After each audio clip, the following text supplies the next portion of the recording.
Welcome to the channel. In today's video, I will show you how to automatically save your Snapchat story snaps to memories on your Android phone. This setting helps you keep all your stories saved safely without having to do it manually every time. Let's get started. First, open the Snapchat app on your Android phone.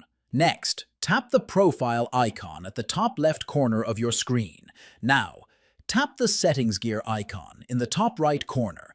After that, scroll down until you find the Memories option. Tap on it. Finally, click on Autosave My Story Snaps. Now choose Autosave Story to Memories. This will ensure all your story snaps are saved automatically in Memories.